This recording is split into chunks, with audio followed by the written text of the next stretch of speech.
Hi LP UP റിസൾട്ടുകൾ വന്ന സമയത്ത് gold batch എന്നുള്ള വലിയ റിസൾട്ടുകളും കാര്യങ്ങളൊക്കെ കാണുമ്പോൾ എല്ലാവരും ചോദിക്കുന്നതാണ് എന്താണ് സാർ ഈ ഗോൾഡ് ബാച്ചിലുള്ള പ്രത്യേകതകൾ, എന്താണ് അതിൻ്റെ തമ്മിലുള്ള വ്യത്യാസം എന്നൊക്കെയുള്ള കാര്യങ്ങൾ, എന്തുകൊണ്ട് ഗോൾഡ് ബാച്ചിലൂടെ ഇങ്ങനെ റിസൾട്ട് ഉണ്ടാവുന്നു എന്നൊക്കെയുള്ള കാര്യങ്ങൾ. അപ്പോൾ എന്താണ് ഈ ഒരു ബാച്ചിൽ നിങ്ങൾക്ക് പ്രത്യേകമായിട്ട് കിട്ടുന്നതെന്നൊക്കെയുള്ള കാര്യങ്ങൾ ഞാനൊന്ന് വിശദമായി തരാം. നിങ്ങൾക്ക് ഒന്നുകിൽ ഈ ഒരു പ്ലാൻ പ്രകാരം ഇതിൽ ചേർന്ന് നിങ്ങൾക്ക് പഠിക്കാൻ പറ്റും, അതല്ലെങ്കിൽ ഞാൻ ഈ പറയുന്ന കാര്യങ്ങളൊക്കെ ഫലവത്താക്കിക്കൊണ്ട് നിങ്ങൾക്ക് വീട്ടിലിരുന്ന് പഠിക്കാം. യൂട്യൂബിലൂടെയോ എങ്ങനെയാണോ നിങ്ങളിപ്പോൾ പഠിച്ചുകൊണ്ടിരിക്കുന്നത് അതിൽ ഇത്രയും ഇതിൽ നടപ്പിലാക്കാൻ വരുന്നത്, നിങ്ങൾക്ക് വീട്ടിൽ നിന്ന് പഠിക്കുന്ന സമയത്ത് നടപ്പിലാക്കാൻ വരുന്ന എന്തെങ്കിലുമൊക്കെ കാര്യങ്ങളുണ്ടെങ്കിൽ അതുകൂടെ നടപ്പിൽ വരുത്തിക്കൊണ്ട് പഠിക്കുക എന്നുള്ളതാണ് നിങ്ങൾ ചെയ്യേണ്ടത്. ബാച്ചിൽ ജോയിൻ ചെയ്ത് പഠിക്കാൻ പറ്റുമെങ്കിൽ അങ്ങനെ ചെയ്യാം. ഓക്കെ, ഒന്നാമത്തെ കാര്യം എന്ന് പറയുന്നത് എന്താണ്, കൃത്യമായൊരു സ്റ്റഡി പ്ലാൻ എന്നുള്ളതാണ്. ഇപ്പം എൻ്റെ ബാച്ച് ആകുമ്പോൾ ഞാൻ തയ്യാറാക്കുന്ന ഒരു സ്റ്റഡി പ്ലാൻ ഉണ്ടാവും. ഈ സിലബസ് കൃത്യമായിട്ട് മനസ്സിലാക്കി അതിൻ്റെ മുൻകാല ചോദ്യങ്ങളെ അനലൈസ് ചെയ്തിട്ട് ഇനിയുള്ള പരീക്ഷകൾ എങ്ങനെ പഠിക്കണം എന്നുള്ള കാര്യങ്ങൾ മനസ്സിലാക്കി ഇവിടെ എന്തൊക്കെ കാര്യങ്ങൾ ഉൾപ്പെടുത്തണം എന്നുള്ള തിരിച്ചറിവോടുകൂടി ആ കാര്യങ്ങൾ എല്ലാം ഉൾച്ചേർത്ത് കൊണ്ടുള്ള ഒരു സ്റ്റഡി പ്ലാൻ തയ്യാറാക്കും ഞാൻ. ആ സ്റ്റഡി പ്ലാൻ അനുസരിച്ചാണ് നിങ്ങൾക്ക് നിങ്ങളുടെ ക്ലാസ്സുകൾ അവൈലബിൾ ആക്കുക. ആ ഒരു ക്ലാസ്സുകൾ എന്ന് പറയുമ്പോൾ ആ സ്റ്റഡി പ്ലാൻ അനുസരിച്ച് ഓരോ ദിവസവും എന്തൊക്കെയാണോ പഠിക്കാനുള്ളത് അതുമായി ബന്ധപ്പെട്ടുള്ള എക്സ്പേർട്ട് ടീച്ചേഴ്സിൻ്റെ റെക്കോർഡഡ് വീഡിയോ ക്ലാസ്സുകളിലൂടെയാണ് നമ്മൾ സിലബസ് കംപ്ലീറ്റ് ചെയ്യുക. റെക്കോർഡ് ക്ലാസ്സിലൂടെ സിലബസ് കംപ്ലീറ്റ് ചെയ്യുകയും ചെയ്യും. പ്ലസ് അഡീഷണൽ ആയിട്ട് നിങ്ങൾക്ക് ഇഷ്ടംപോലെ ലൈവ് ക്ലാസ്സുകൾ കിട്ടുകയും ചെയ്യും. ലൈവ് ക്ലാസ്സുകൾ എന്ന് പറയുന്നത് നമ്മൾ പ്രധാനമായിട്ടും എന്തിനാണ് ഉപയോഗിക്കുന്നത്, ഒന്ന് നിങ്ങൾക്ക് ഭയങ്കര ടഫ് ആയിട്ടുള്ള ടോപ്പിക്കുകൾ ഉണ്ടാവും, അതേപോലെ തന്നെ ഡൗട്ട് ക്ലിയറിംഗ് സെഷനുകൾ ഉണ്ടാവും, അതേപോലെ PYQ സെഷനുകൾ ഉണ്ടാവും. ഇതിനൊക്കെയാണ് നമ്മൾ ലൈവ് ക്ലാസ്സുകൾ അഡീഷണൽ ആയിട്ട് കൂടുതലായിട്ട് തരിക. അപ്പോൾ റെക്കോർഡ് ക്ലാസ്സും കിട്ടും, ലൈവ് ക്ലാസ്സുകളും കിട്ടും. ഈ ലൈവ് ക്ലാസ്സുകൾ ഉണ്ടെന്ന് വിചാരിച്ച് പേടിക്കേണ്ട, എനിക്ക് ആ ടൈമിൽ കാണാൻ പറ്റിയില്ലല്ലോ എന്നുള്ള ടെൻഷൻ വേണ്ട. അതിൻ്റെ റെക്കോർഡഡ് ക്ലാസ് നിങ്ങൾക്ക് പിന്നീട് കിട്ടുകയും ചെയ്യും. ലൈവിൻ്റെ റെക്കോർഡിങ്സ് അത് നിങ്ങൾക്ക് കിട്ടുകയും ചെയ്യും. ആ രീതിയിലാണ് ലൈവുകൾ ഉണ്ടാവുക. അത് കൂടാതെയുള്ള ലൈവ് എന്ന് പറയുന്നത് ഇടയ്ക്കിടെ ഞാൻ നിങ്ങളുടെ ഒന്ന് റിവ്യൂ ചെയ്യാൻ വരും. എന്തൊക്കെയാണ് നിങ്ങളുടെ പഠനത്തിൻ്റെ വിശേഷങ്ങൾ, പഠിക്കുന്നുണ്ടോ, ഓക്കെ ആണോ, ഏതെങ്കിലും ക്ലാസ്സുകൾ ഇഷ്യൂ ഉണ്ടോ, വേറെ എന്തെങ്കിലും ഇഷ്യൂസ് നിങ്ങൾക്ക് ഉണ്ടെങ്കിൽ അതൊക്കെ പറഞ്ഞിട്ട് ആ സമയം തന്നെ ക്ലിയർ ചെയ്യാൻ പറ്റുന്ന കാര്യങ്ങൾ ആ സമയത്ത് ക്ലിയർ ചെയ്യും. അതല്ല മറ്റേതെങ്കിലും അധ്യാപകർക്കോ ടെക്നിക്കൽ ടീമിനോ എന്തെങ്കിലും നിർദ്ദേശങ്ങൾ കൊടുക്കാനുള്ള കാര്യങ്ങളാണെങ്കിൽ അത് കൊടുത്തിട്ട് അങ്ങനെയുള്ള കാര്യങ്ങൾ ദൂരീകരിച്ച് മുന്നോട്ട് പോകുന്ന രീതിയിലുള്ള റിവ്യൂ സെഷനുകളും, നിങ്ങളൊന്ന് ഡൗൺ ആയി പോവുകയാണെങ്കിൽ നിങ്ങളെ മോട്ടിവേറ്റ് ചെയ്യുന്ന രീതിയിലുള്ള സെഷനുകളും ഉണ്ടാവും. അത് എൻ്റേത് ഉണ്ടാവും. അത് കൂടാതെ തന്നെ പല റാങ്ക് ഹോൾഡേഴ്സ്, നിങ്ങളുടെ മുൻഗാമികളായിട്ട് ജോലി നേടിപ്പോയിട്ടുള്ള ആളുകൾ, റാങ്ക് ഹോൾഡേഴ്സിൻ്റെതും അതേപോലെ തന്നെ ഗവൺമെൻറ് എംപ്ലോയീസിൻ്റെതും ആയിട്ടുള്ള ഗൈഡൻസ് സെഷനുകളും നിങ്ങൾക്ക് ഉണ്ടാവും. അവരുടെ മോട്ടിവേഷൻ സെഷനും അല്ലെങ്കിൽ അവർ പഠിച്ച രീതികളും ഒക്കെ എക്സ്പ്ലെയിൻ ചെയ്യുന്ന, നിങ്ങൾ എന്താണ് ചെയ്യേണ്ടത്, എന്തൊക്കെയാണ് നിങ്ങൾ ചെയ്യരുതാത്തതെന്നൊക്കെയുള്ള കാര്യങ്ങൾ അവർ തന്നെ വിശദീകരിച്ച് തരുന്ന രീതിയിലുള്ള ചില സെഷനുകളും ഉണ്ടാവും. ഓക്കെ, പിന്നെ PDF നോട്ട്സ് നിങ്ങൾക്ക് അവൈലബിൾ ആയിരിക്കും. ക്ലാസ്സിൻ്റെ PDF നോട്ട്സ് നിങ്ങൾക്ക് ഡൗൺലോഡ് ചെയ്തെടുക്കാൻ പറ്റും. അതിൻ്റെ എന്താണ് ക്ലാസ്സിൻ്റെ സ്ലൈഡ് എന്നതിലുപരി അതല്ലാതെയുള്ള PDF നോട്ട്സ് ആയിട്ട് നിങ്ങൾക്ക് ഡൗൺലോഡ് ചെയ്തെടുക്കാൻ പറ്റും. പിന്നെ ലൈവ് എന്ന് പറയുന്നത് അത് നിങ്ങൾ ഡിമാൻഡ് ചെയ്യുന്നതിനനുസരിച്ചാണ്. നിങ്ങൾക്ക് അങ്ങനെ ഒരു കൗൺസിലിംഗ് സെഷനൊക്കെ വേണം എന്ന് പറയുകയാണെങ്കിൽ നിങ്ങൾക്ക് അങ്ങനെയുള്ള ക്ലിനിക്കൽ സൈക്കോളജിസ്റ്റിൻ്റെ കൗൺസിലിംഗ് സെഷനും നമ്മൾ ഓൺ ഡിമാൻഡ് അത് വെച്ച് തരും. ഓക്കെ, പിന്നെ നമ്മുടെ ഈ ഒരു സ്റ്റഡി പ്ലാനിൽ Monday to Friday ആണ് നമ്മൾ പഠിക്കുക. ശനിയും ഞായറും റിവിഷനാണ്. പുതിയ കാര്യങ്ങൾ പഠിക്കാൻ തിങ്കൾ ടു വെള്ളി വരെയാണ്. ശനിയും ഞായറും തിങ്കൾ ടു വെള്ളി വരെ പഠിച്ച കാര്യങ്ങൾ നന്നായിട്ട് റിവിഷൻ ചെയ്യാൻ ഉപയോഗിക്കും. റിവിഷൻ എന്നത് വളരെ പ്രധാനപ്പെട്ട സംഗതിയാണ്. പഠിച്ചുകൊണ്ട് മാത്രം കാര്യമില്ല, റിവിഷൻ ചെയ്തില്ല എങ്കിൽ ഇതൊക്കെ മറന്നു പോകും. അപ്പോൾ ആ ടെൻഷൻ ഒഴിവാക്കാൻ വേണ്ടി ശനിയും ഞായറും നന്നായിട്ട് റിവിഷൻ ചെയ്യണം. ആ റിവിഷൻ്റെ എത്രത്തോളം നന്നായിട്ട് ഉപയോഗിക്കുന്നു എന്നുള്ളതിനനുസരിച്ചായിരിക്കും നിങ്ങളുടെ വിജയം കിടക്കുക. അതിനുശേഷം നിങ്ങൾ അങ്ങോട്ടേക്കുള്ള ബാക്കി കാര്യങ്ങൾ ചെയ്യുന്നതിലും, അതായത് എക്സാമുകൾ കൂടുതലായിട്ട് ചെയ്യുന്നതിലും. ആ എക്സാമുകൾ എന്ന് പറയുന്നത് എൻട്രിയിൽ എക്സാമുകളുടെ കുത്തൊഴുക്ക് തന്നെ നിങ്ങൾക്ക് ഉണ്ടാവും. അതാണ് ഏറ്റവും പ്രധാന കാര്യം. നിങ്ങൾക്ക് മുൻകാല റാങ്ക് ജേതാക്കൾ, ഒന്നാം റാങ്കൊക്കെ നേടിയ ആളുകളുടെ വീഡിയോ എടുത്ത് നോക്കിയാൽ കാണാം. അവരുടെ ഇൻ്റർവ്യൂലൊക്കെ അവർ പറയുന്ന ഒരു കാര്യം ഉണ്ടാവും, എൻട്രിയിലെ ഏറ്റവും കൂടുതൽ എക്സാം ചെയ്തത് ഞാനാണ്. ആ രീതിയിലായിരിക്കും ഇവരുടെ ഒക്കെ സ്ഥിതി ഉണ്ടാവുക. നമുക്ക് നോക്കാൻ പറ്റും എത്രത്തോളം ക്വസ്റ്റ്യൻ അറ്റൻഡ് ചെയ്തിട്ടുണ്ട്, എത്രത്തോളം ക്ലാസ്സുകൾ നിങ്ങൾ ചെയ്തിട്ടുണ്ട്, നിങ്ങളുടെ പ്രോഗ്രസ് റിപ്പോർട്ട് എടുക്കാൻ പറ്റും നമുക്ക്. അപ്പോൾ അത് നോക്കുമ്പോൾ കാണാം ഇവരായിരിക്കും ഏറ്റവും കൂടുതൽ ചെയ്തിട്ടുണ്ടാവുക. അതേപോലെ തന്നെ നിങ്ങൾക്ക് ചെയ്യാൻ പറ്റണം. ഇനി വീട്ടിലിരുന്നാണ് ചെയ്യുന്നതെങ്കിലും നിങ്ങൾ എന്ത് ചെയ്യണം, ഓരോ ടോപ്പിക്കും പഠിക്കുമ്പോൾ അവിടെ നിന്ന് കുറേ ചോദ്യങ്ങൾ അറ്റൻഡ് ചെയ്യാൻ ശ്രമിക്കുക. അത് എവിടെ നിന്ന് കിട്ടാനില്ലെങ്കിൽ നിങ്ങൾക്ക് എന്ത് ചെയ്യാം, സ്വയം ഉണ്ടാക്കി ശീലിക്കുക. അങ്ങനെയുള്ള കുറച്ച് ചോദ്യങ്ങൾ മനസ്സിലെങ്കിലും ഉണ്ടാക്കി ശീലിക്കുക. എഴുതി ഉണ്ടാക്കാൻ സമയമില്ലെങ്കിൽ മനസ്സിലെങ്കിലും ഉണ്ടാക്കി ശീലിക്കുക. ഓക്കെ, അങ്ങനെ ടോപ്പിക് വൈസ് നമ്മൾ ഓരോ ടോപ്പിക്കാണെങ്കിൽ ആ ടോപ്പിക്കിൻ്റെ എക്സാം ഉണ്ടാവും. അതേപോലെ സ്റ്റഡി സർക്കിൾ ഒരു 6-7 ടോപ്പിക് കഴിഞ്ഞാൽ ഒരു സ്റ്റഡി സർക്കിൾ പൂർത്തിയാവും. ആ സ്റ്റഡി സർക്കിൾ എല്ലാ ടോപ്പിക്കും കൂടെ ചേർത്തുകൊണ്ടുള്ള എക്സാമാണ്. അതാണ് സ്റ്റഡി സർക്കിൾ റിവിഷൻ എക്സാം. പിന്നെ മെഗാ റിവിഷൻ എക്സാം, ഒരു 4 സ്റ്റഡി സർക്കിൾ പൂർത്തിയാകുമ്പോൾ എല്ലാം കൂടെ ചേർത്തുകൊണ്ടുള്ള റിവിഷൻ എക്സാം, അതാണ് മെഗാ സ്റ്റഡി സർക്കിൾ എക്സാം എന്ന് പറയുന്നത്. പിന്നെ മോഡൽ എക്സാമുകൾ, 100 മാർക്കിൻ്റെ മോഡൽ എക്സാം, സിലബസ് മുഴുവൻ കംപ്ലീറ്റ് ചെയ്യുന്ന രീതിയിലുള്ള സാധാരണ PSC പരീക്ഷകൾ പോലെയുള്ള എക്സാമുകൾ. അത് നിങ്ങൾ തുടക്കത്തിൽ അങ്ങനെയുള്ള എക്സാമുകൾ ചെയ്ത് കഴിഞ്ഞാൽ നിങ്ങൾക്ക് നെഗറ്റീവ് ഇമ്പാക്റ്റ് ഉണ്ടാവും. കാരണം 100 മാർക്കിൻ്റെ എക്സാം നിങ്ങൾക്ക് അറിയുന്ന ചോദ്യങ്ങൾ ചിലപ്പോൾ വളരെ കുറവേ ഉണ്ടാവുള്ളൂ. അപ്പോൾ ഞാനിതൊന്നും പഠിച്ചിട്ട് കാര്യമില്ല, വലിയ ചോദ്യങ്ങൾ, കാണാത്ത ചോദ്യങ്ങൾ കാര്യങ്ങളൊക്കെ കണ്ട് ടെൻഷനായിട്ട് നമ്മൾ നിർത്തിപ്പോകാനാണ് സാധ്യത. അതുകൊണ്ട് കുറച്ചങ്ങോട്ട് മൂവ് ചെയ്തിട്ട് സിലബസിൻ്റെ കുറച്ച് ഏരിയകളൊക്കെ പഠിച്ചു തുടങ്ങിയതിന് ശേഷമായിരിക്കണം മോഡൽ എക്സാമുകൾ നമ്മൾ അറ്റൻഡ് ചെയ്യേണ്ടത്. അത് പ്രത്യേകം ശ്രദ്ധിക്കേണ്ട കാര്യമാണ്. പിന്നെ ലൈവ് ക്വിസ് ഉണ്ടാവും. പിന്നെ പോൾ, അതായത് നിങ്ങളൊന്ന് ആക്റ്റീവ് ആക്കാൻ വേണ്ടി, ഗ്രൂപ്പിലൊന്ന് നിങ്ങൾ സജീവമാക്കാൻ വേണ്ടിയിട്ട് ഇടയ്ക്കിടയ്ക്ക് എന്തെങ്കിലുമൊക്കെ നിങ്ങൾ പഠിക്കുന്ന ഏരിയകളായിട്ട് ബന്ധപ്പെട്ടുള്ള ചോദ്യങ്ങൾ നിങ്ങളോട് ചോദിക്കുന്ന രീതിയിൽ വാട്സപ്പ് ഗ്രൂപ്പ്, ടെലഗ്രാം ഗ്രൂപ്പ് ഒക്കെ ഉണ്ട് നമുക്ക്. അതേപോലെ തന്നെ എൻട്രിയിൽ തന്നെ ഇപ്പോൾ ചാറ്റ് ഗ്രൂപ്പായിട്ട് എൻട്രി ആപ്പിനുള്ളിൽ തന്നെ ആയി മാറുന്നുണ്ട്. അപ്പോൾ അങ്ങനെയുള്ള ലൈവ് ക്വിസും അതേപോലെ പോളും കാര്യങ്ങളും ഉണ്ടാവും. പിന്നെ നിങ്ങൾക്ക് ഒരു വർഷത്തേക്ക് അല്ലെങ്കിൽ 6 മാസത്തേക്ക് എന്നുള്ള രീതിയിലല്ല പ്ലാന്. നിങ്ങളുടെ എക്സാം എപ്പോഴാണോ അതുവരെ നിങ്ങൾക്ക് ഈ കോഴ്സിന് വാലിഡിറ്റിയും ഉണ്ടാവും. നിങ്ങൾക്ക് അതിന് വേണ്ട എല്ലാ സപ്പോർട്ടും ഉണ്ടാവും. മെൻറ്റർഷിപ്പ് സപ്പോർട്ടായാലും, സ്റ്റഡി പ്ലാൻ ആയാലും, ക്ലാസ്സുകളായാലും, റിവിഷൻ ആയാലും എല്ലാം നിങ്ങളുടെ എക്സാം വരെ എല്ലാ സപ്പോർട്ടും ഉണ്ടാവും. നിങ്ങൾക്ക് കംപ്ലീറ്റ് സമ്മർദ്ദം ഒഴിവാക്കിക്കൊണ്ട് പരീക്ഷ അറ്റൻഡ് ചെയ്യാൻ വേണ്ടിയിട്ടുള്ള എല്ലാ സംവിധാനവും നമ്മൾ പരീക്ഷയുടെ തലേന്ന് വരെ നിങ്ങൾക്ക് ഉണ്ടാവും. ഓക്കെ, ഒഴിവാക്കുന്ന പരിപാടിയില്ല നിങ്ങൾ. ഓക്കെ, മനസ്സിലായില്ലേ? ഇനി പരീക്ഷ കഴിഞ്ഞാലും നിങ്ങൾ ഒഴിവാക്കില്ല. നിങ്ങളുടെ അവിടെ തന്നെ ഗ്രൂപ്പിലുണ്ടാവും. നമ്മൾ വേറെ ഗ്രൂപ്പിലേക്ക് മാറും, നേടിയവരുടെ ഗ്രൂപ്പിലേക്ക് അങ്ങോട്ട് മാറും. ഓക്കെ, ദെൻ പിന്നെ ഉള്ളത് എന്താണ് സ്പെഷ്യലായിട്ടുള്ള കാര്യങ്ങൾ എന്ന് പറയുന്നത് സ്മാർട്ട് വർക്കാണ്.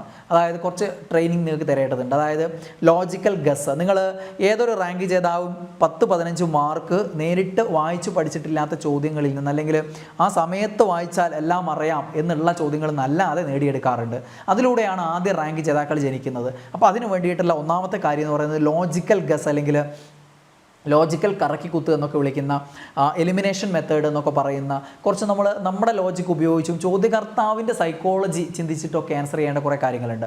അപ്പോൾ അതിനുള്ളൊരു പരിശീലനം ഉണ്ടാവും. പിന്നെ എൻ്റെ ഒരു സ്പെഷ്യൽ മെത്തേഡാണ് ട്രെയിൻ ടു ബ്രെയിൻ മെത്തേഡ്. ഇത് രണ്ടും ഞാൻ 2018-19 കാലഘട്ടം മുതലേ റാങ്ക് മേക്കർ PSC ടിപ്സ് എന്ന ടെലഗ്രാം ചാനൽ തുടങ്ങിയ ടൈം മുതലേ നിങ്ങൾ ഉദ്യോഗാർത്ഥികളോട് പറഞ്ഞുകൊണ്ടിരിക്കുന്ന സാധനമാണ്. ഈ പരിപാടികളിലൂടെയാണ് എന്നും ആദ്യ റാങ്ക് ജേതാക്കൾ ജനിച്ചിട്ടുള്ളത്. ഞാനും അങ്ങനെ വന്ന ഒരാളാണ്. എനിക്ക് മുമ്പുള്ള ആളുകളും ശേഷമുള്ള ആളുകളൊക്കെ ഈ പറഞ്ഞ കുറേ സ്മാർട്ട് വർക്ക് ചെയ്യുന്നതിലൂടെയാണ് ആദ്യ റാങ്കുകാരായി മാറിയിട്ടുള്ളത്. മനസ്സിലായില്ലേ? പിന്നെ കുറേ എക്സാം ടിപ്സുകൾ, പരീക്ഷാ സമ്മർദ്ദത്തെ അതിജീവിക്കാനുള്ള കുറേ കാര്യങ്ങളുണ്ട്. തുടക്കം മുതൽ പഠനകാലത്ത് ചെയ്യേണ്ട കാര്യങ്ങൾ, പഠനത്തിൻ്റെ അവസാന കാലഘട്ടത്തിൽ ചെയ്യേണ്ട കാര്യങ്ങൾ, പരീക്ഷയുടെ അവസാനമുള്ള 3-5 ദിവസങ്ങളിൽ ചെയ്യേണ്ട കാര്യങ്ങൾ, പരീക്ഷയുടെ ഒരു 3 ആഴ്ച മുമ്പ് തുടങ്ങേണ്ട ശീലങ്ങൾ, പരീക്ഷാ ദിവസം ചെയ്യേണ്ട കാര്യങ്ങൾ, പരീക്ഷാ ഹാളിൽ നടപ്പിലാക്കേണ്ട കാര്യങ്ങൾ, ഇങ്ങനെ കുറേ ടിപ്സ് ഉണ്ട്. അതൊക്കെ കാലാകാലങ്ങളിലായിട്ട് പല ടൈമിലായിട്ട് നിങ്ങൾക്ക് പറഞ്ഞു തന്ന് നിങ്ങളെ പരീക്ഷ സമ്മർദ്ദമില്ലാതെ അതിജീവിക്കാൻ പാകത്തിലേക്ക് ചെയ്തു കൊണ്ടുവരിക. അത് മറ്റൊരു പ്രധാന കാര്യമാണ്. ഇനി ബാച്ചിൻ്റെ മറ്റു പ്രത്യേകതകളായിട്ട് നമുക്ക് വേണ്ടത്, ഇപ്പോൾ നിങ്ങൾക്കറിയാം ഈ ഒരു സിലബസ് അനുസരിച്ചുള്ള PSC പരീക്ഷയിൽ 5 മുതൽ 10 വരെയുള്ള SCERT പഴയതും പഠിക്കണം, നമ്മൾ പുതിയതും പഠിക്കണം. അത് സിലബസ് അനുസരിച്ച് കംപ്ലീറ്റ് പഠിക്കേണ്ട ഏരിയകൾ മുഴുവൻ പഠിക്കും. 5 മുതൽ 10 വരെ കംപ്ലീറ്റ് പഠിക്കേണ്ട, നിങ്ങളുടെ സിലബസ് പ്രകാരം നമുക്ക് വേണ്ട കുറേ ഏരിയകളുണ്ട്. അത്തരം ഏരിയകൾ കംപ്ലീറ്റ് നമ്മൾ പഠിക്കണം. അത്തരം ചാപ്റ്ററുകൾ കംപ്ലീറ്റ് പഠിക്കണം. ആ ചാപ്റ്ററിൻ്റെ ഒരു ഭാഗത്താണ് നിങ്ങളുടെ സിലബസ് ടച്ച് ചെയ്യുന്നതെങ്കിൽ പോലും ആ ചാപ്റ്റർ കംപ്ലീറ്റ് പഠിക്കണം. കാരണം ആ ഭാഗത്തു നിന്നൊക്കെ ചോദ്യങ്ങൾ വന്നിട്ടുണ്ട്, അങ്ങനെ വരാറുണ്ട്. പിന്നെ ഹയർ സെക്കൻഡറി നമ്മൾ കംപ്ലീറ്റ് പഠിക്കേണ്ട ആവശ്യമില്ല. ഹയർ സെക്കൻഡറി നിങ്ങൾ സെലക്റ്റീവ് സ്റ്റഡിയാണ് നടത്തേണ്ടത്. അത് കൃത്യമായിട്ടുള്ള നമുക്ക് ഇത്രയും കാലം വന്നിട്ടുള്ള ചോദ്യങ്ങളുടെ രീതി വെച്ച് നോക്കിയാൽ അറിയാം ഏതൊക്കെ ചാപ്റ്ററിൽ നിന്നാണ് ചോദ്യം വരുന്നത്, ഏതൊക്കെ ഏരിയ എന്നാണെന്നൊക്കെയുള്ളത്. അപ്പോൾ അത്തരം ഭാഗങ്ങൾ, പാഠങ്ങൾ, ചാപ്റ്ററുകളൊക്കെയാണ് നമ്മൾ പഠിക്കേണ്ടത്. ആ രീതിയിൽ ഹയർ സെക്കൻഡറി നിങ്ങൾക്ക് കവർ ചെയ്യും. പിന്നെ PYQന് കൊടുക്കുന്ന പ്രാധാന്യം, പലരും ഇപ്പോൾ വിചാരം എന്താണ്, PYQ ഒരു 10 വർഷത്തെ PYQയും അനുബന്ധ വസ്തുതകളും അടങ്ങിയൊരു പുസ്തകം വായിച്ച് പഠിച്ചാൽ PSC കിട്ടുന്നതാണ്. ആ കാലഘട്ടം കഴിഞ്ഞു. ആ കാലഘട്ടം കഴിഞ്ഞിട്ട് 5-6 കൊല്ലമായി. ഇപ്പം PYQ തുടക്കം മുതലേ പഠിക്കേണ്ട സാധനമല്ല. നിങ്ങൾക്കൊരു ഐഡിയ ഉണ്ടാക്കിയിട്ട് അല്ലെങ്കിൽ കുറച്ച് ഹോട്ട് ടോപ്പിക്സ് ഒക്കെ പഠിച്ചിട്ട് പഠിക്കേണ്ട സംഗതിയാണെന്ത് PYQ, റിലേറ്റഡ് ഫാക്ട്സും. അതല്ലാതെ ഒരു 10 കൊല്ലത്തെ PYQ പഠിച്ചാൽ ഇന്ന് ചിലപ്പം നിങ്ങളുടെ പരീക്ഷയിൽ ഒരൊറ്റ ചോദ്യം പോലും ഉണ്ടാവില്ല. ചിലപ്പോൾ ഒരു 5-10 ചോദ്യങ്ങൾ കിട്ടിയാലായി. അതാണ് അതിൻ്റെ പ്രത്യേകത. അതുകൊണ്ട് ഇന്ന് ഫസ്റ്റ് പഠിക്കേണ്ട ഒരു സംഗതി അല്ലത്. നമ്മൾ തുടക്കം ഇട്ടതിന് ശേഷം സിലബസിലുള്ള കുറച്ച് ഏരിയകൾ പഠിച്ച് തുടക്കം ഇട്ടതിന് ശേഷം ഒന്ന് മനസ്സിലാക്കുക ചോദ്യപേപ്പറിൻ്റെ രീതികൾ, ചോദ്യ രീതികളൊക്കെ. എന്നിട്ട് മൊത്തം ഒരു 5 വർഷത്തൊക്കെ നിങ്ങൾ പഴയത് പഠിക്കുന്നുണ്ടെങ്കിൽ അത് എന്താണ് പിന്നീട് ലാസ്റ്റ് ടൈമിൽ റിവിഷൻ പോലെ ചെയ്യേണ്ട കാര്യമാണ്. ഓക്കെ, പിന്നെ എല്ലാ വിഷയ മേഖലകൾക്കും പ്രാധാന്യം നൽകണം. അല്ല നിങ്ങൾക്ക് ഇഷ്ടമുള്ള വിഷയങ്ങൾ മാത്രം വീണ്ടും വീണ്ടും പഠിക്കുക, അത് എളുപ്പമാണല്ലോ. അതുകൊണ്ട് അത് വീണ്ടും വീണ്ടും പഠിക്കുക എന്നുള്ളതല്ല രീതി. നിങ്ങൾക്ക് അടുപ്പുള്ള വിഷയങ്ങൾക്ക് പ്രാധാന്യം കൊടുത്ത് പഠിക്കണം. ബുദ്ധിമുട്ടുള്ള വിഷയങ്ങളെ പ്രത്യേകം പ്രാധാന്യം കൊടുത്ത് പഠിക്കണം. നിങ്ങൾക്ക് അതിനായിട്ട് സ്പെഷ്യൽ ഫോൾഡറുകൾ ഉണ്ടാവും എൻട്രിയിൽ. ഏതെങ്കിലും വിഷയം നിങ്ങൾക്ക് ബുദ്ധിമുട്ടാണെങ്കിൽ ആ വിഷയത്തിൻ്റെ ക്ലാസ്സുകൾ നിങ്ങൾക്ക് കൂടുതലായിട്ട് എടുത്ത് കാണാൻ പാകത്തിൽ സ്പെഷ്യൽ ഫോൾഡേഴ്സുകൾ അവൈലബിൾ ആയിരിക്കും. അതേപോലെ തന്നെ മാത്സൊക്കെ ആണെങ്കിൽ ബേസിക് മാത്സിൻ്റെ ക്ലാസ്സുകൾ എക്സ്ട്രാ ഉണ്ടാവും. അതൊക്കെ നിങ്ങൾക്ക് ചെയ്ത് നോക്കിയിട്ട് കുറച്ചുകൂടി അടിത്തറയിട്ടിട്ട് നന്നായിട്ട് ചെയ്യാൻ പറ്റും. അപ്പോൾ അങ്ങനെയുള്ള സ്പെഷ്യൽ ഫോൾഡറുകൾ വേറെയും അവൈലബിൾ ആയിരിക്കും. പിന്നെ റാങ്ക് ലിസ്റ്റ് എക്സാമുകൾ, നിങ്ങൾക്ക് മറ്റുള്ളവരായിട്ട് കമ്പയർ ചെയ്യാൻ പറ്റുന്ന രീതിയിലുള്ള റാങ്ക് ലിസ്റ്റ് എക്സാമുകൾ ഉണ്ടാവും. ഈ സ്റ്റഡി സർക്കിൾ എക്സാമൊക്കെ ആ രീതിയിലാണ്. മറ്റുള്ളവരുടെ മാർക്ക് നിങ്ങൾക്ക് അറിയാൻ പറ്റും, നിങ്ങൾ എത്രത്തോളം ഉണ്ട്, നിങ്ങൾക്ക് ഓരോ തവണയും മെച്ചപ്പെടുത്താനുള്ള ഒരു ടെൻഡൻസി ഉണ്ടാവും. അതിനുള്ളൊരു അടുത്ത തവണ കൂടുതൽ മെച്ചപ്പെടുത്താനുള്ള ഒരു പരിപാടി എന്നുള്ള രീതിയിൽ ഞാൻ പുതിയതായിട്ട് തുടങ്ങുന്നതാണ്. നിങ്ങളൊന്ന് അപ്രീഷിയേറ്റ് ചെയ്യുന്ന രീതിയിലുള്ള ചില സർപ്രൈസ് ഗിഫ്റ്റുകളും കാര്യങ്ങളും, നിങ്ങൾക്ക് അപ്രീഷിയേഷൻ സർപ്രൈസ് ഗിഫ്റ്റ്. ഓക്കെ, അത് പ്രത്യേകം മുൻകൂട്ടി പറയൊന്നുമില്ല, ചില സമയങ്ങളിൽ അങ്ങ് അവതരിപ്പിക്കും. ചില ബാച്ചുകളിലൊക്കെ ചില സമയങ്ങളിൽ ഈ പരീക്ഷയിൽ ടോപ്പ് റാങ്ക് നേടുന്നവർക്ക് എന്ന് പറഞ്ഞിട്ട് നമ്മളങ്ങ് ചെയ്യും. അപ്പോൾ ആ സമയത്ത് സർപ്രൈസ് ഗിഫ്റ്റ് നിങ്ങൾക്ക് ഉണ്ടാവും. 1ാം റാങ്ക് അല്ലെങ്കിൽ ആദ്യ റാങ്കുകാർക്ക് അങ്ങനെയുള്ള രീതിയിലുള്ള സർപ്രൈസ് ഗിഫ്റ്റുകൾ നിങ്ങൾ മോട്ടിവേറ്റഡ് ആയിട്ട് മുന്നോട്ട് പോകാൻ വേണ്ടിയിട്ട് പുതിയതായിട്ട് ഞാൻ ഗോൾഡ് ബാച്ചുകളിൽ സ്റ്റാർട്ട് ചെയ്യാൻ പോകുന്നതാണ്. അത് LP UP മാത്രമല്ല, മറ്റ് ഗോൾഡ് ബാച്ചുകളിലും ഞാനത് സ്റ്റാർട്ട് ചെയ്യുന്നുണ്ട്. ഓക്കെ, ഇനി നിങ്ങളുടെ ഒരു ഡെമോ പ്ലാൻ എന്താണെന്നുള്ള ഞാൻ പറയാം. ഒരു ആഴ്ചത്തെ ആദ്യ തുടക്കത്തിലുള്ള പ്ലാൻ എങ്ങനെയാണെന്ന് പറയാം. ഒന്നാമത്തെ സ്റ്റേജിൽ നമ്മൾ ഏറ്റവും കൂടുതൽ ആവർത്തിക്കുന്ന ടോപ്പിക്കുകൾ PSCയിൽ ഇപ്പോൾ LP UP പരീക്ഷ നോക്കിയാൽ ഈ ഒരു ലാസ്റ്റ് സിലബസ് വന്നതിന് ശേഷം നടന്ന ഒരു 10-15ഓളം ക്വസ്റ്റ്യൻ പേപ്പറുകളുണ്ട്.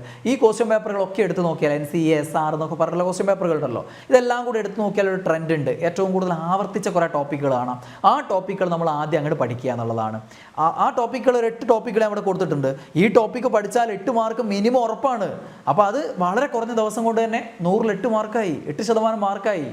സിലബസിൻ്റെ 8% നിങ്ങൾ പഠിക്കുന്നില്ല, ചെറിയൊരു ശതമാനം പഠിച്ചിട്ട് 8 മാർക്കായി. അപ്പോൾ നമ്മൾ കോൺഫിഡൻ്റ് ആവും, മുന്നോട്ട് പോകാൻ ധൈര്യമായിരിക്കും. അപ്പോൾ അങ്ങനെയുള്ള കുറച്ച് ഹോട്ട് ടോപ്പിക് ആദ്യം പഠിക്കും. അതിൽ വരുന്നതാണ് ദ്രവജലങ്ങൾ, ചലനം, ലായനികൾ, സിന്ധു നദീതട സംസ്കാരം, INC, വക്കം മൗലവി, അന്തരീക്ഷപ്പാളി, റിസർവ് ബാങ്ക്. ഈ 8 ടോപ്പിക്കുകൾ ആദ്യം പഠിക്കും. ഓരോ ടോപ്പിക്കും പഠിക്കുമ്പോൾ അതിൻ്റെ റിവിഷൻ എക്സാം ഉണ്ടാവും. 8 ടോപ്പിക്ക് മൊത്തം കഴിഞ്ഞിട്ട് അതിൻ്റെ മൊത്തത്തിലുള്ള റിവിഷൻ എക്സാം ഉണ്ടാവും. എല്ലാം കൂടെ ചേർത്ത് റിവിഷൻ ചെയ്യാനുള്ള ടൈം തന്നിട്ട് അതിൻ്റെ റിവിഷൻ എക്സാം ഉണ്ടാവും. അപ്പോൾ നിങ്ങളൊന്ന് അളന്ന് നോക്കാൻ പറ്റും, ഇത്രത്തോളം പഠിച്ചിട്ടുണ്ട്, ഇത്രയും മാർക്ക് എനിക്കുണ്ട്, ഓക്കെ ആയി. എന്നിട്ട് അടുത്ത ഘട്ടത്തിലേക്ക് നടക്കും. പ്രീവിയസ് ഇയർ ക്വസ്റ്റ്യൻ പേപ്പറുകളൊന്ന് മനസ്സിലാക്കുക. എല്ലാത്തിൻ്റെയും റിലേറ്റഡ് ഫാക്ട്സും വെച്ച് പഠിക്കലല്ല ഇപ്പോൾ. ക്വസ്റ്റ്യൻ പേപ്പറുകളൊന്ന് മനസ്സിലാക്കി പ്രീവിയസ് ഒക്കെ നോക്കുക. അതിലെങ്ങനെയൊക്കെയാണ് ചോദ്യങ്ങൾ വരുന്നത്, ഏതൊക്കെ രീതിയിൽ, എന്തൊക്കെ പാറ്റേണിൽ, അങ്ങനെ ചോദ്യ പാറ്റേണുകളൊക്കെ ഒന്ന് മനസ്സിലാക്കി ഇതൊക്കെ എങ്ങനെയാണ് ആൻസർ ചെയ്യുക എന്നൊക്കെയുള്ളത് മനസ്സിലാക്കുക. 20ൽ പരം ചോദ്യ രീതികളാണ് ഇപ്പോൾ ഉള്ളത്. അത് മനസ്സിലാക്കിയിട്ട് ഓരോ ചോദ്യങ്ങൾ എങ്ങനെ അപ്രോച്ച് ചെയ്യണം എന്നുള്ളത് മനസ്സിലാക്കിയിട്ട് ബാക്കി സിലബസ് ഏരിയ പഠിക്കാൻ ഇറങ്ങും.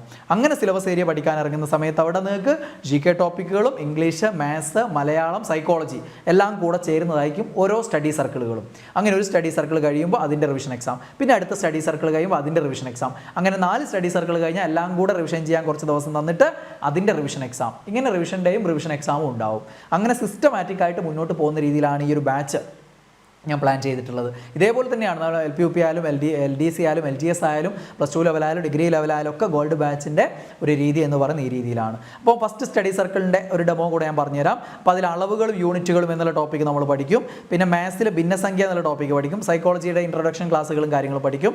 ഇംഗ്ലീഷിൽ ടെൻസ് ആൻഡ് ടൈം പഠിക്കും. മലയാളത്തിൽ പദശുദ്ധി പഠിക്കും. ഭരണഘടനയുടെ സവിശേഷതകളുടെ ഏറ്റവും ബേസിക് ആയിട്ടുള്ള കുറച്ച് കാര്യങ്ങൾ പഠിക്കും. ഇത്രയും ടോപ്പിക്കുകൾ പഠിച്ചാൽ ഒന്നാമത്തെ സ്റ്റഡി സർക്കിൾ പൂർത്തിയായി. എന്നിട്ട് അതിൻ്റെ റിവിഷൻ എക്സാം. ഇതിൽ ഓരോന്നും കഴിയുമ്പോൾ ഓരോ ദിവസവും അതിൻ്റെ എക്സാം ഉണ്ടാവും കേട്ടോ. എന്നിട്ട് മൊത്തത്തിൽ ചേർത്തിട്ട് റിവിഷൻ എക്സാം. അത് കഴിഞ്ഞാൽ ഒരു സ്റ്റഡി സർക്കിൾ പൂർത്തിയായി. എന്നിട്ട് പിന്നെ അടുത്ത സ്റ്റഡി സർക്കിളിലേക്ക് പോകും. ഇങ്ങനെയാണ് സിസ്റ്റമാറ്റിക്കായിട്ട് നമ്മൾ മുന്നോട്ട് പോവുക. അപ്പോൾ അതിൽ നിങ്ങൾ ഇറങ്ങിത്തിരിക്കാനുള്ള ഒരു ആർജവം മാത്രം പോരാ. ഇവിടെ ഇതേപോലെ നിലനിന്ന് പോകാനും പറ്റിക്കഴിഞ്ഞാൽ ടോപ്പ് റാങ്ക് നേടാൻ മുൻകാലങ്ങളിൽ പറ്റിയ പോലെ തന്നെ നിങ്ങൾക്കും പറ്റും. ഓക്കെ, അതുകൊണ്ട് ധൈര്യമായിട്ട് ഇറങ്ങിത്തിരിക്കുക. ഒന്നുകിൽ ഈ കാര്യങ്ങളൊക്കെ മനസ്സിലാക്കിക്കൊണ്ട് ഇതെല്ലാം ഉൾപ്പെടുത്തിക്കൊണ്ട് സ്വന്തമായിട്ട് നിങ്ങൾക്ക് വീട്ടിലിരുന്ന് പഠിക്കാം. അതല്ല അതിനുള്ള ഒരു ഇതില്ല, നിങ്ങൾക്കൊരു മെൻറ്റർ വേണം, അല്ലെങ്കിൽ ഇതിങ്ങനെ സാറ് ഈ ഒരു പ്ലാൻ അനുസരിച്ച് തളികയിലാക്കി വെക്കുമ്പോൾ മെൻറ്റർഷിപ്പ് സപ്പോർട്ടോടുകൂടി ഒരാൾ ഉന്തി തള്ളിയാലേ ഞാൻ പഠിക്കുകയുള്ളൂ എന്നൊക്കെ ചിന്തിക്കുന്ന ആളുകളാണെങ്കിൽ ഇടയ്ക്കിടയ്ക്ക് മോട്ടിവേഷൻ വേണം. നിങ്ങൾക്ക് ഇവിടെ ലൈവായിട്ട് നിന്ന് പോകണം, റെക്കോർഡ് ക്ലാസ്സുകൾ വേണം, ലൈവ് ക്ലാസ്സുകൾ വേണം, എക്സാമുകൾ മാക്സിമം എഴുതണം, റിവിഷൻ ചെയ്യാനുള്ള പ്രേരണയും അതിനുള്ള സാഹചര്യവും വേണം. ഇങ്ങനെയൊക്കെ ചിന്തിക്കുന്ന ആളുകളാണെങ്കിൽ നിങ്ങൾക്ക് ഈ ഒരു ഗോൾഡ് ബാച്ചിൽ ജോയിൻ ചെയ്യാം. അതിനുള്ള നമ്പറും കാര്യങ്ങളൊക്കെ ഇവിടെ ഡിസ്ക്രിപ്ഷൻ ബോക്സിലും കമൻറ്റ് ബോക്സിലൊക്കെ ഉണ്ടാവും. ഓക്കെ, അപ്പോൾ നമുക്ക് ബാച്ചിൽ കാണാം, പിന്നീട് റാങ്ക് ഹോൾഡേഴ്സ് മീറ്റപ്പിൽ കാണാം. Okay, all the best.